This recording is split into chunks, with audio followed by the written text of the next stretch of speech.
Hi, welcome to Sugar Free. This is an all signs love reading for the week commencing Monday, the 18th of September. So, what's coming up in love? Now, I'm working with two decks here, as you can see. I've got the Ancient Italian Tarot here.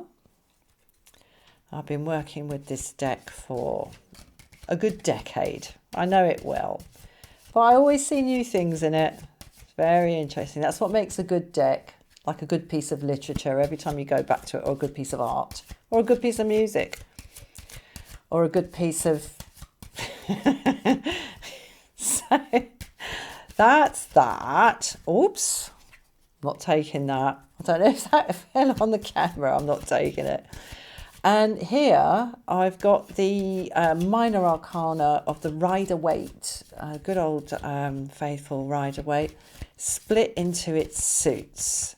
So I'm going to pull 3 from the major arcana, and then I'm going to clarify each of those 3 major arcana with 1 from each suit of the minor arcana. That's how I do it. So I'm going to pull these 3 cards now. Okay, here we go. The Empress. Well, that's a good start. Justice in the reverse. And the Lovers in the reverse. Oh, it started so... Sorry, not the Lovers. What am I talking about? I mean, it is the couple from the Lovers, but it's the Sun in reverse. There we go. It's the couple from the Lovers. A bit further down the line. And that might be what's going on here. That might have been a little, not Freudian slip, but like a lucky slip. Because the way I read this 3 card spread, column 1 is things as you see them. Column 3 is like the bigger picture. And column 2 in the middle is the hidden energy. So I don't know, it looks like there might be whatever's going on in love this week. More of it is like happening on the micro, i.e. from your perspective. More of it is like a sort of solo work on your own part. Because bigger picture, I'm afraid, is sort of lack of union, lack of happy ending. Now, why is this? Okay, I would say, because it's like here, it's like you're sitting pretty. And you're like, yeah, this is good. This is growing. But it's not. All right, I'm just going to come straight out and say it's not growing. I haven't got growth on the table here. I've got kind of dead end here. And the reason for that, the hidden energy, what we don't see is this justice in the reverse. Somebody isn't playing fair. And hey, it might be you. You know what I mean? And maybe, that's why you're sitting pretty. But I think if you were playing that sort of game, you wouldn't be looking for love tarot readings, like matters of the heart tarot readings here on YouTube. So I'm just going to plump and say that this is the other person. And, but, oh dear. Right, I'm just going to start clarifying straight away because it's a bit unhappy. Someone's like messing around here. Someone's messing around and not being upfront, not being upstanding, not being righteous, okay, not being right, not doing right. What can I say? But it's a good thing. If that's the flipping case, it's a good thing you ain't together with this person. Because, there's a difference between being with someone who's not doing the right thing and they're not doing the right thing, but you love them so much you want to be with them anyway. Or, really wishing you were with someone, the same person, but who did do the right thing. This is about the doing and the not doing of the right thing, okay? And that's what we don't see or want to see. You know, we would rather see things as this kind of stable, fecund, fertile, kind of burgeoning. But this is where it leads. And as I say, with this energy around, good. I'm glad it leads there. You don't want to walk off into the sunset with someone who, has convinced themselves that it's okay to double deal, essentially. Let's start clarifying. Ain't good news, is it? That's why I'm sugar-free. She stings like a bee. Oh my God, 5 of Pentacles. Straight away off this, I get the feeling like you feel like you've come in from the cold in this connection. You've been out in the cold, but God, there's a poverty of spirit here. There really, really is. I think this is going on. You know, because there's a self-directed exclusion here. This is self-aware. You know, they know they could go in technically, but they're not going in because they're them. And perhaps you've been feeling like this for a good while. Perhaps other stuff that's happened in the past, has left you with that feeling of being out in the cold. And if that is the case, we are sadly, until we acknowledge this and kind of work through it and really look at why it is that we would feel like we deserve to be out here in the snow. Because they do. Even though, they're so down at heel, they think it's right that they're out there and not in that nice warm church. Until stuff like that is addressed, one might be tempted to sort of take the sort of little gristly little morsels of love we can get from this hidden energy of things being like dealt with unjustly somehow or other. Right, okay, let's move on to the Wands here. Knight of Wands. You know what? This Knight of Wands, or the Knight of Wands, always leaves me rather cold. There's something sort of performative about him. He's flamboyant. And this is like a show. This is a show of sort of status in terms of what one has done, what one has achieved on the material front, what one has built in the world, like the imprint one has made. I mean, that club there, that wand there, if he smacks that down, it's going to leave a flipping imprint on a lot of things. So perhaps, you've been putting on a show of, or kind of even perhaps to yourself. Bottom line is, if we have to try and convince ourselves of something and kind of remind ourselves that we do feel like this and that it is okay and that, of course, they wouldn't do that and blah, blah, blah, that, that's because we're worried. And perhaps, in order to maintain this, I would say, sort of rather dancing on a pinhead position of the Empress here, perhaps you've been sort of convincing yourself a bit that this is better than it actually is. But the very fact that one is going through that process kind of shows, that we're not really plugged in with it. And that's instinct. That's instinct. Oh, God, 9 of Swords. I've been worrying about this so much. 9 of Swords. I'm just going to carry on and pull the cups. Yeah, I don't take reversals in this. Oh. Yeah, it feels like there's a lot at stake here. There's a lot at stake, but, there's nothing more important than sort of honesty. When things are being done in a just manner, one doesn't need to hide anything. And I'm really sorry about this camera. I've been having some technical issues. I had quite a good camera, but it kept freezing. I'm not getting focus on this, but that little mark there in the middle of her collar is an eye right over her heart chakra. You know, you don't need to hide anything. You don't need to keep anything back. You know, if it's true, basically, and, it looks like you really, really, really want this to be true, it's a cliche, there's so much love in this. But what I'm getting from this today is this overspilling. My cup runneth over. And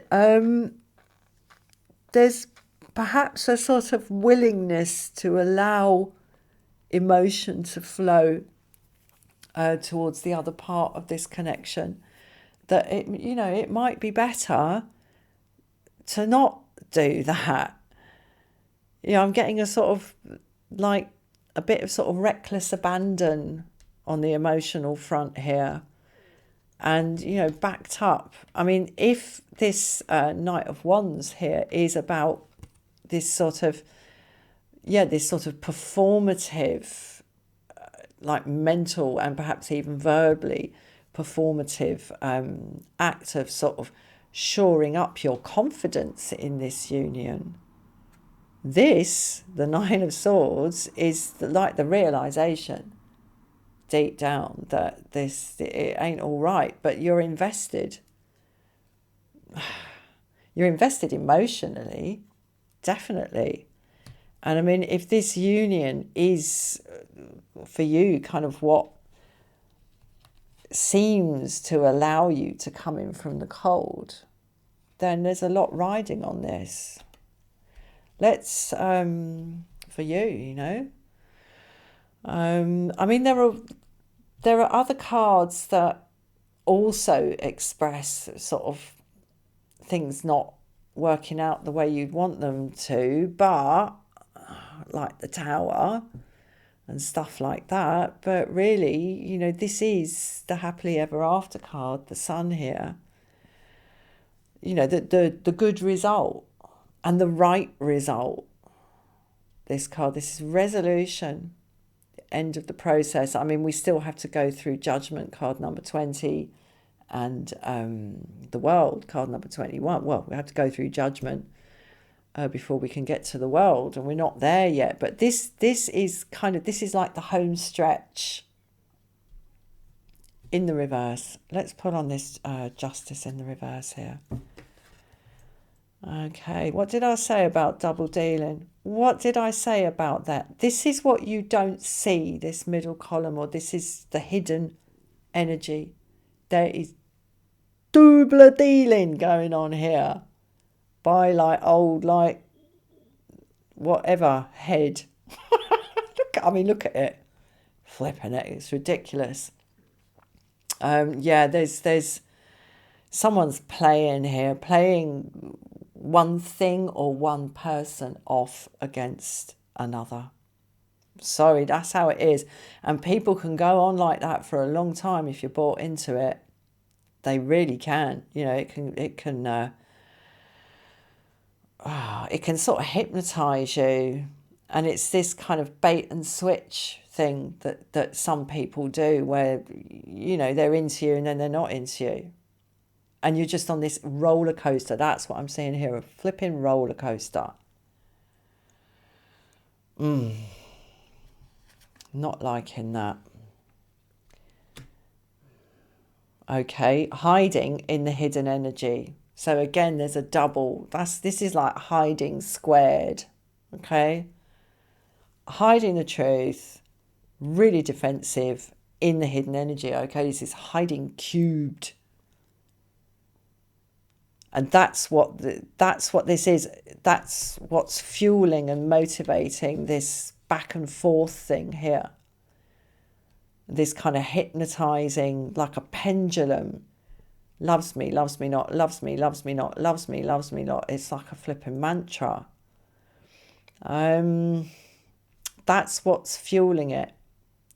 And people only treat other people badly when they're kind of used to the matter and accustomed to the matter of treating people badly. And, we've all got our own kind of take on what that means to treat people badly or treat people well. People have got different standards.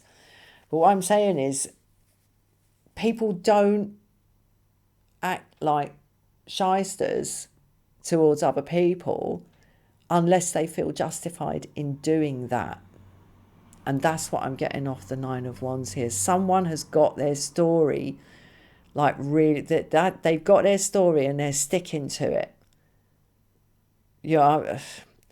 I'm getting the feeling through this. I mean, we're only like halfway through the reading. I'm getting the feeling like there's going to be no point in really trying to sort of confront anybody about this, because this runs deep. It runs deep. And I mean, it's really sad when people are so kind of disturbed by their own experiences that they kind of, as a result, feel justified in treating other people badly. And they might even like it, Anyway, let's move on. Yeah, it's very sad, but, you can't rescue people from stuff like that. You can only, save yourself. Yeah, well, that's what it's about. That's what it's about. That's why they're double dealing, because they're scared not to. They're scared not to. There's only one heart here. They've only got one heart. And for the time being, they are not prepared to give it, because it hurts, and they're so scared that if they looked you straight in the eye and deal straight with you, whatever it is that they might be, and I'm not saying here that they secretly love you necessarily. It might be the case, but I'm not saying that it's about the idea that they love you, but they're too scared to do anything. I see a lot of readings like that. It might also be that they're scared to break it off with you. It could be either one. There's fear. There's a lot of fear here. And it's because of this. They perhaps don't want to lose you, don't want you out of their life, but by the same token, they're not prepared, certainly at this stage of the game, never mind this stage of the reading, but at this stage of the game, what I'm getting off the cards, they are not prepared to kind of open up. But by the same token, they're not prepared to let you go. And, Nine of Swords here, perhaps that somewhere. And perhaps there's the idea that if you just give more love, that somehow this will all kind of resolve itself. This runs deep. It runs really deep. So it's easier for them to just keep on, off, because they need the off because they can't handle the emotions, and they need the on because they're into you being in their life. But, that does not necessarily equate to walking off into the flipping sunset together. All right. Yeah, Five of Cups, my God. They've had, and, perhaps given themselves some pretty rough times emotionally. This person, there's shame here. I'm getting shame off this. So, look, his face is red. He's ashamed, red with shame. There's a red with the passion, red on the you-know-what up here on matey's head. Oh, God. And, red, he's dressed in red and he's got all that bloody blood stains all over him. He's ashamed of how badly things have gone, basically, and sort of paralysed with it. There's no movement here. I mean, look at the movement here. Everything fluttering in the wind. It's just dead still, man. Standing there turned to stone. This person's turned to stone, being turned to stone by what they've experienced in the past. And it's nothing to do with you. And by the same token, but in the same way that you didn't cause it, you can't cure it. The two go together. Only when person A has damaged person B, all right, that there are limitations, there are limits on how the damage done to person B by person A can be healed. Okay, either person A can realise that they damaged person B and like feel sorry about it and make amends and make reparations, or person B has to basically get hold of the situation themselves and kind of work with their own damage and try and learn from it. Person C definitely can't solve it. They can perhaps, that doesn't mean they can't do anything, but the big job has to be done by either the one who did the damage or the one who received the damage. Somebody coming in later in the story, it's not a solution, because you're going to find this because it's already there.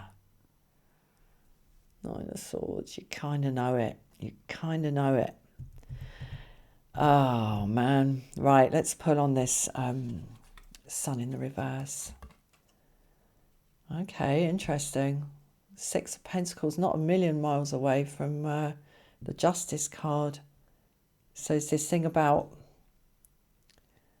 fairness and the scales and balance. Okay, let's see where this goes. Queen of Wands. Ace of Swords. And the Three of Cups. Okay. Well, you know what? This is so lovely, this energy here. It's quite interesting that it's come as clarification for this not walking off into the sunset card. But, right, listen, what I'm seeing here is you becoming the Queen of Wands in this situation. And like the sunflower that she's holding there, kind of turns its orientation throughout the day and follows it. It's like a piece of art, when a portrait where the eyes follow you around the room. The sunflower follows the sun across the sky. Broaden your horizons, look in other directions. And I mean, I couldn't pull Justice again in this clarifying part because I'm only using minor arcana here, but the fact that the Six of Pentacles has come up here, this is the nearest the minor arcana can get to Justice. So everything that follows from this is like the opposite of this. And frankly, the opposite of this as well, which means this is upright and this is upright. Fairness and kind of a charitable kind of attitude towards towards your person. Because yes, there are a lot of difficulties for them. But rather than just trying to sort of throw love at it, because it will just go through. It will go through and leak out like everything's leaking out of these three fallen cups here. And it will just, it can't plug those holes. This person has to work it out for themselves. And in that respect, there's only compassion to be felt, which in many forms of love are very, very closely connected to compassion. But, lust definitely isn't. And, it might be the case that you've sort of hidden, in a sense, the sort of lustful, desirous sort of aspects of how you feel about this situation, because you're somewhat aware of all this, but you still think you can cure it with love. Perhaps the development, as I say here in the Six of Pentacles, of a rather kind of less passionate attitude, if you can, because this is for the birds where you're concerned. I'm really sorry to say this, but it's not just because of this reading. It's like that in all situations. People can only heal. People can only love when they're healed. And people can only heal when the time is right for them to do that. And, you know, when the time is not right, for as long as the time is not right, you can put a diamond, you can put a jewel in front of this person and they'll just look at it and say, oh, lump of coal. It's made from the same stuff, isn't it? Diamond and coal. Or even wood, you know? That's all they'll see. And they won't value it for what it is. And that in itself, in a very kind of fundamental way, is an injustice. When, I don't know, someone who can do cordon bleu cookery is kind of forced into a situation where they're allowed to cook his beans on toast or something. It's not right. It's not appropriate. So this is about a more appropriate kind of attitude towards this, and taking your own power in your own life and looking like the sunflower, looking to where the light is, and allowing this Nine of Swords to sort of, you know, it only takes the one more sword, right, to take it to the Ten of Swords, and that's game over. That's game over. So it's moving that way. The energy is available for that. The bandwidth for that is opening up. And in the meantime, friends. Three of Cups, absolutely beautiful. Right, just to round this off, you know, true friends will help you through this, all right? Because they know you and because they love you. And they love you in a way where they don't need to hide. They don't need to hide anything because they got fuck all to lose. You know, they just want to enjoy being your friend. You got people like that in your life. You connect with them. Right, now I've got here this lovely deck. The Buddhist prayer deck. I am a Buddhist, you know. No, I swear a little bit. I use curse words, and they do talk about that in Buddhism. One undertakes to refrain from doing that because it might disturb others. So I've failed on that front. But the rules for Buddhism are generally very, very simple. It's like no killing, no stealing, no lying, and no sexual misconduct, as they call it. Anyway, I've got this lovely Buddhist prayer deck here, and each of the cards has like a proper job, like written down in the Buddhist canon, Buddhist prayer. So I'm going to pull one of those. And because, you know, Buddhism is really cool. I became a Buddhist about 3 years ago. I started practicing Buddhist type things a decade ago. And it's a very, very interesting thing. Right, here we go. Oh, God, it's not going to come out, is it? Sorry, this camera, I've had so many problems with it. Right, if we speak or act, this is funny. I've just randomly pulled some cards before I started this reading, and I found this one, and I thought, I hope this one comes up, and there it is. If we speak or act with a pure thought, happiness follows us like a shadow that never leaves us. And that was said by Dhammapada, 1st century BC. It's old stuff, Buddhism, old stuff. Yeah, if we speak or act with a pure thought, okay. Wow. That's quite asking quite a lot, isn't it? Dear, oh dear. I mean, that's quite a high standard, isn't it? Pure.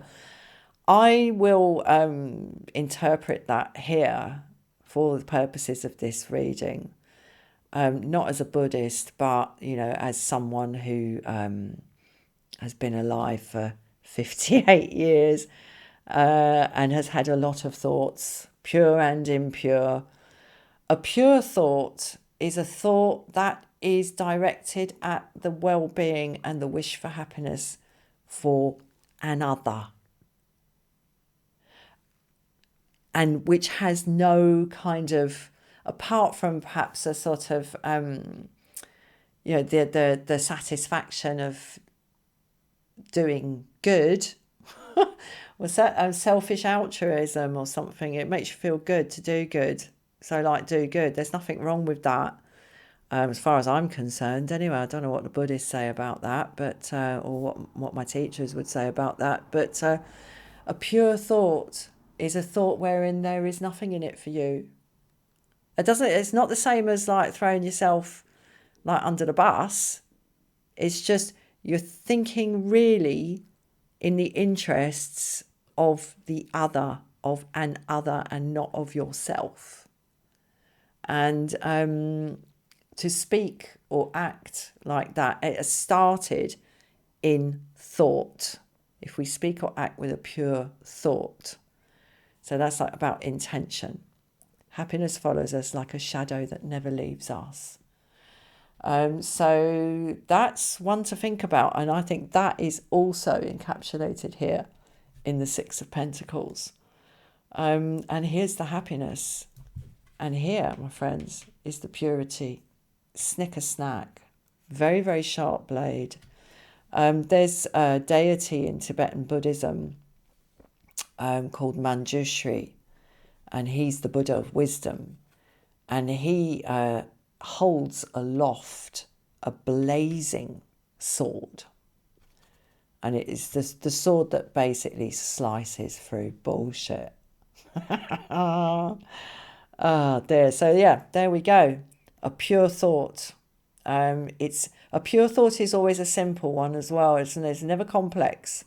A pure thought. It's simple and it's straightforward.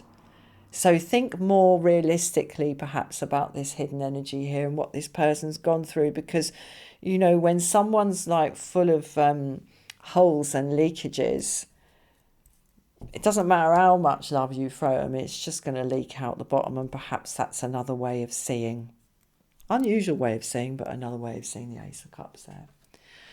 Right, my friends, I'm going to leave that there. I hope that wasn't too depressing, but I mean, everything that happens, good and bad, in fact, mostly the bad, or the unpleasant stuff, is an opportunity to learn.